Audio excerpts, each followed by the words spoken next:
Assalamualaikum warahmatullahi wabarakatuh dan selamat sejahtera. Pada kali ini kita akan belajar satu lagi tajuk yang baru iaitu lita berseri dan lita selari. Sebelum ini kita telah belajar mengenai sumber-sumber tenaga elektrik. Okey, objektif pembelajaran kita pertama menyatakan perbezaan dua jenis susunan mentol dalam lita elektrik lengkap dan melakar lita tersebut menggunakan simbol melalui tayangan slide. Apakah kejayaan yang ingin kita capai? Murid berjaya menyatakan perbezaan dua jenis susunan mentol dalam lita bersiri dan selari. Yang kedua, murid berjaya melakar dua jenis lita dengan cara menggunakan simbol. Baiklah, lita yang pertama merupakan lita bersiri.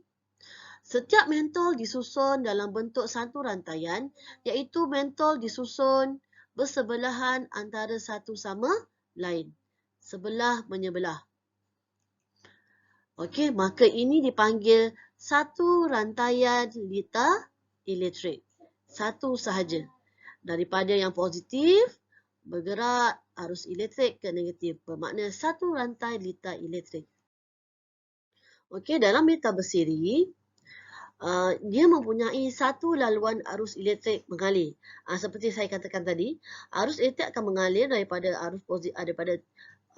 terminal positif sel kering yang akan mengalir dan melalui suis mentol serta kembali semula kepada terminal negatif. So ini pada lita bersiri hanya mempunyai satu laluan arus elektrik. Okey. Bagi lita selari, mentol disusun dalam bentuk cabang yang selari antara satu sama lain, bermaksud atas dan bawah.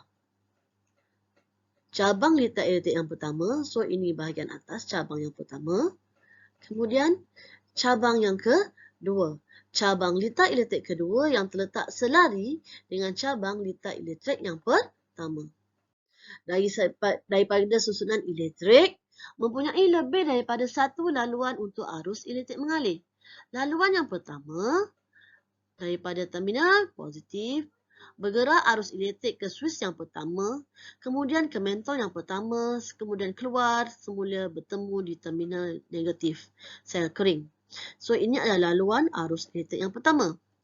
Bagi laluan arus elektrik yang kedua, daripada terminal positif, arus elektrik bergerak ke suis yang kedua, kemudian ke mentol yang kedua, dan seterusnya menuju ke terminal negatif sel kering. Ini adalah laluan arus elektrik yang kedua. Seterusnya adalah simbol komponen elektrik. Komponen elektrik yang pertama adalah sel kering. Simbolnya adalah seperti berikut. Untuk satu sel kering, perlu ada satu garis yang panjang, kemudian yang pendek. Bagi dua sel kering, satu panjang, satu pendek. Untuk satu sel kering, satu panjang, satu pendek lagi untuk satu lagi sel kering. Jadi, ini adalah merujuk kepada dua bilangan sel kering. Bagi yang kedua, simbol komponen elektrik yang kedua iaitu suis. Simbolnya ada dua. Yang pertama, suis terbuka, perlu dibuka. Dan yang kedua, ditutup. Okey, simbol suis terbuka, simbol suis tertutup. Dan yang ketiga, untuk simbol mentol, perlu ada bulatan dan tanda pangkah di tengah-tengahnya. Mudah sahaja. Okey, bagaimanakah kita nak membuat lakaran rajah lita bersiri? Okey, pada lita berseri yang pertama, lakar simbol sel kering.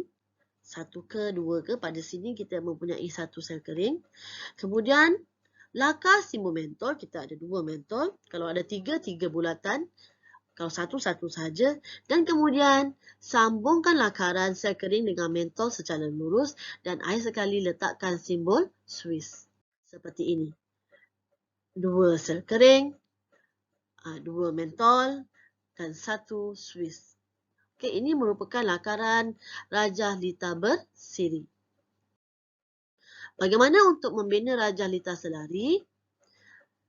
Lakarkan cabang lita elektrik yang pertama, satu bateri, satu mentol dan suis.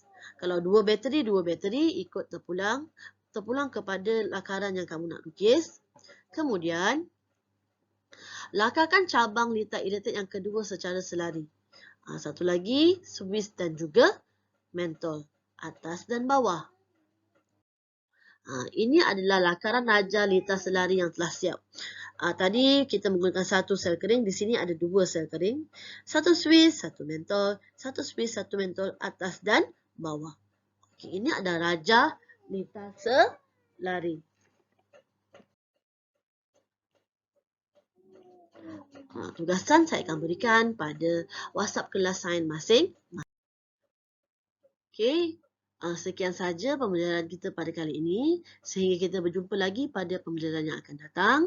Kekal sihat di rumah, jaga kesihatan masing-masing. Sehingga kita berjumpa lagi. Assalamualaikum warahmatullahi wabarakatuh.